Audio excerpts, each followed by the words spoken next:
Yeah ఎఫ్టీఎల్లో సుందరీకరణ irrigation శాఖ అనుమతి ఇచ్చింది. హైడ్రా కమిషనర్ రంగనాథ్ విస్మయం. మీర్పేట్లో 3 చెరువుల సందర్శన, రామ్నగర్లో నాలా అక్రమాల పరిశీలన, రికార్డుల ప్రకారం చర్యలు చేపట్టాలని అధికారులకు అక్కడికక్కడి ఆదేశాలు. హైడ్రాకు వెల్లువెత్తున ఫిర్యాదులు అంటూ చూస్తా ఉన్నాం. సికింద్రాబాద్ చంపాపేట చెరువు ఎఫ్టీఎల్ సుందరీకరణ పనుల ఇరిగేషన్ అధికారులు ఎలా అనుమతించారు? ప్రభుత్వ విభాగాలు ఇలా నిర్మాణాలు చేపడతాయా అని హైడ్రా కమిషనర్ రంగనాథ్ విస్మయం వ్యక్తం చేశారు.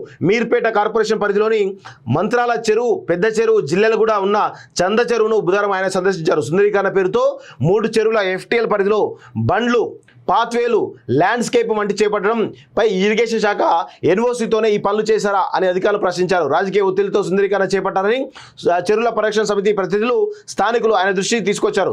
చందా చెరువు వద్ద ఫంక్షన్ హాల్లోని కొంత భాగంతో పాటు పార్కింగ్ ప్రాంతం ఎఫ్టీఎల్లో ఉందన్న ఫిర్యాదు నేపథ్యంలో ఆ ప్రాంతాన్ని రంగనాథ్ ప్రశ్నించారు. అక్కడ ఉన్న ఎఫ్టీఎల్ దిమ్మను చూసి దీని ఇక్కడైనా ఉండేది అని ప్రశ్నించారు. ఫంక్షన్ హాల్ యజమానులు తమ వద్ద ఉన్న రికార్డులు చూపించగా అధికారులకు సమర్పించాలని సూచించారు.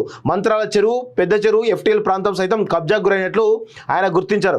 లెనిన్ నగర్లోని ప్రభుత్వ స్థలాన్ని పరిశీలించి వివరాలు తెలుసుకున్నారు. ఆయా చెరువులోని ఆక్రమణదారులను గతంలో ఏమైనా నోటీస్ ఇచ్చారా అంటూ చాలా పెద్ద ఎత్తున కమిషనర్ రంగనాథ్ గారు దూకుడుతో ఉన్నట్టు తెలుస్తోంది. ఇదే దూకుడును ఈ యొక్క యజ్ఞాన్ని పూర్తి స్థాయిలో కంప్లీట్ చేసేటువంటి బాధ్యత, ఒక గురుతర బాధ్యత ఈరోజు మీ పైన ఉంది. ఒకవేళ ఇది కనుక జరిగితే చరిత్రలో మీ పేరు నిలిచిపోయేటువంటి అవకాశం ఉంటుంది. ఎందుకంటే ఈ హైదరాబాద్ రాబోయే 5-10 సంవత్సరాలు కావచ్చు, 20 సంవత్సరాలు కావచ్చు, మొత్తానికైతే నీటి కొరతతో ఇబ్బందులు పడేటువంటి అవకాశాలు ఉన్నాయి.